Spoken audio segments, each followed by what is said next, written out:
अस्सलाम वालेकुम, मैं मोहम्मद अरशद आपकी खिदमत में हाज़िर हूँ। तो आज मैं ode to the west wind जो बीबी शेले ने पोएम लिखी है वो शेयर करूँगा, और इसके मैं 3 पार्ट्स शेयर करूँगा जो अलग-अलग होंगे। इसमें अलग क्वेश्चंस भी होंगे जो इस पोएम के हैं। तो मैं भी वीडियो को स्टार्ट करता हूँ और मैं टाइम वेस्ट नहीं करूँगा। ये वीडियो बहुत इंटरेस्टिंग होने वाली है, एंड तक देखिएगा और मेरे चैनल को सब्सक्राइब कीजिए ताकि लेटेस्ट अपलोड अब तक। दोस्तों, आज की वीडियो में मैं कवर करने जा रहा हूं एक poem, ode to the west wind.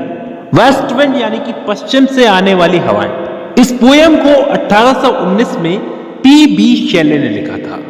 मैं लाइन बाय लाइन इस पोयम को नहीं समझाऊंगा, बल्कि इस पोयम में समझने लायक जो चीजें हैं मैं उन्हीं चीजों को समझाऊंगा।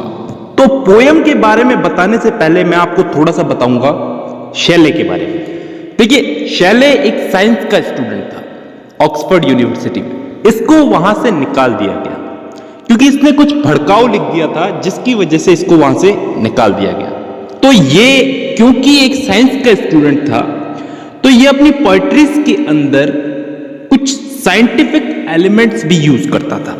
जैसे इसकी एक पोएट्री है द क्लाउड, उसमें साइंस का एक टॉपिक है वाष्पीकरण। वो पूरा एक पोएट्री में बता दिया इसने। इवन आज हम जो पोएट्री पढ़ने जा रहे हैं, ode to the west wind, तो अगर ध्यान दोगे तो इस पोएट्री में भी आप लोगों को बहुत सारे साइंटिफिक एलिमेंट्स मिलेंगे। तो क्या है ये ode to the west wind, क्या बताया है इसमें शेले ने? शेले सीधे सीधे अपनी इस पोयम के माध्यम से रिफॉर्म्स, सुधार लाने का मैसेज देता है। अब ये सुधार किस टाइप का लाना चाहता है? सुधार इस टाइप का कि पुराना जाए और नया आए। इस पोयम में शेले ने वेस्ट विंड को डिस्ट्रॉयर और प्रिजर्वर दोनों कहा है। मतलब पुरानी चीजों के लिए तो डिस्ट्रॉयर और नई चीजों के लिए प्रिजर्वर। वेस्ट विंड क्या है ये? वेस्ट विंड एक हवा जो वेस्ट से ईस्ट की तरफ बहती है। शेले ने इस हवा को डिस्ट्रॉयर भी कहा है पुरानी चीजों के लिए, और प्रिजर्वर कहा है नई चीजों के लिए।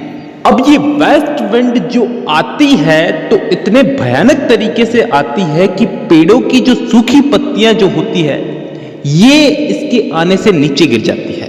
ये सूखी पत्तियां अलग अलग कलर्स की होती है, यहां पे कलर्स भी बताए हैं शेले ने। तो ये सूखी पत्तियां नीचे गिर जाती हैं। अब इस पोयम के शुरू के 3 पार्ट्स के अंदर तो शेले वेस्ट विंड की ताकत के बारे में ही बताता है। इसके अलावा इसमें जितने भी पार्ट्स हैं वो 14-14 लाइनों के हैं, यानी कि एक सोनेट की तरह। लेकिन ये सोनेट नहीं है। अब इस पोयम की शुरुआत में स्पीकर शेले ये वेस्ट विंड को ओ वाइल्ड वेस्ट विंड कह करके उसे याद करता है, जो सूखे पत्तों को, पेड़ों पे जो सूखे पत्ते होते हैं, डेड लीव्स, उनको अपने साथ ले जाती है। एक जादूगर की तरह जो भूतों को अपने साथ ले जाता है। अब यहां पे ये पत्तियां जो है ये अलग अलग कलर्स की होती हैं, रेड, ब्लैक, पेल, येलो और ऐसी बहुत सारी।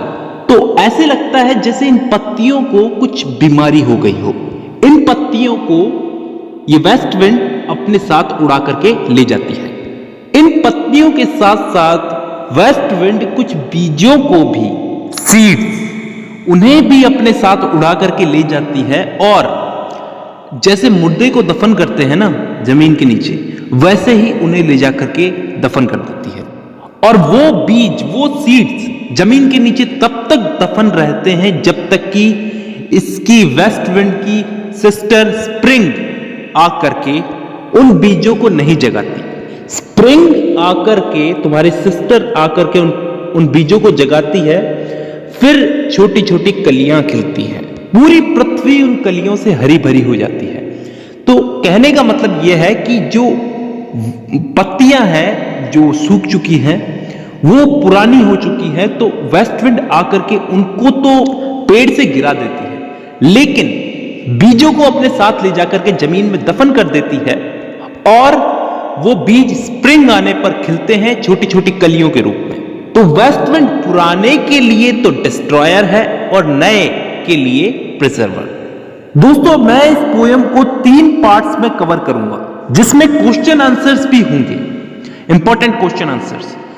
और ये पहला पार्ट हो चुका है और दूसरा और तीसरा पार्ट भी आज और कल में ही लाऊंगा। तो दोस्तों आज की वीडियो में तो बस